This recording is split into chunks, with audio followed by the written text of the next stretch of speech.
Tajuk kita hari ini adalah nak menceritakan senjata yang mungkin ada yang kita tahu dan ada yang tak tahu dan tak nak ambil langsung tahu pasal senjata ni. Mungkin kalau korang pergi kat museum pun korang pelik, ini senjata apa ni, bentuk dia macam pelik kan. Pertama, kalau korang nak tahu, rencong ni memang merupakan senjata simbolik bagi orang-orang Aceh dan juga dia merupakan antara kekuatan dan juga menjadi sebab kenapa mereka berjuang untuk menentang kepada penjajahan Belanda, Portugis dan ada beberapa lagi lah yang pernah try menjajah diorang. Dan sebenarnya senjata ni mula-mula diguna pakai di Aceh pada waktu zaman Sultan Murayat Shah. Dia antara sultan yang pertama menentang orang-orang Portugis. Sultan selepasnya tu juga pernah membantu orang-orang Melaka untuk dapatkan bandar Melaka tu balik. Melaka dah jatuh, jadi mintalah bantuan nak. Dan ini senjata dia. Kalau korang nak tahu, ini senjata ni basic dia yang menjadikan kenapa dia bentuk berbegini adalah daripada perkataan Bismillah itu sendiri.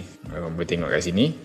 Ni ada ba, ni ada sin, ni ada mim dan ni ada alif lam lam ha tu sendiri. Ada orang kata simbolik senjata ni tidaklah ia digunakan kecuali dengan nama Allah sahaja. Maknanya korang tak boleh membunuh sembarangan dengan senjata ni. Dan kedua, dia merupakan macam seolah-olah kita menjadi pelambangan pada diri kita. Macam contoh keris, kita boleh kenal orang tu, oh dia datang daripada suku ni, dia datang daripada tempat ni. Tapi untuk rencong, dia memang jadi pelambangan khusus bagi orang-orang Aceh tu sendiri. Cara pegang dia pun lain tau, bukan macam cara pegang keris. Cara pegang keris dia acu gitu, tapi orang Aceh dia ni entah dia nak tikam orang tu lagi cepat sikit mati kot. Cara pegang dia lain sikit. Dia macam gini.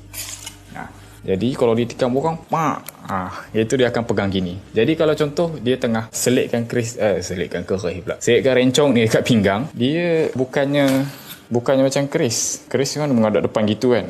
Ini dia menghadap lain sikit lah. Jadi kalau nak tahu orang tu dalam keadaan aman, dia akan hulu ni ataupun orang Aceh ni panggil cugek, menghadap ke atas. Kalau dia nak berlawan orang tu, ini turun ke bawah. Dan bahagian-bahagian rencong ni sebenarnya boleh dibahagikan kepada 3 lah. Yang ada kat tangan saya ni, ini namanya cugek. Orang Aceh panggil hujung ni cugek. Korang nampak Ini namanya cugek. Bentuk macam L ni, cugek. Sebenarnya dia perkataan bagi huruf ba itu sendiri.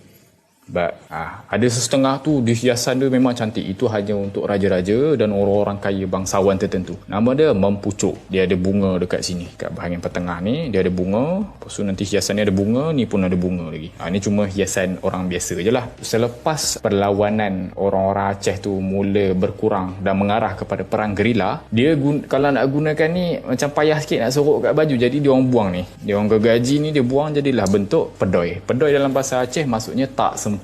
Sekian itu saja daripada saya. Mungkin apa yang kurang tu korang boleh search sendirilah. Yang lain-lain tu yang dah tahu, tolong beritahu yang dah tahu. Okey, terima kasih.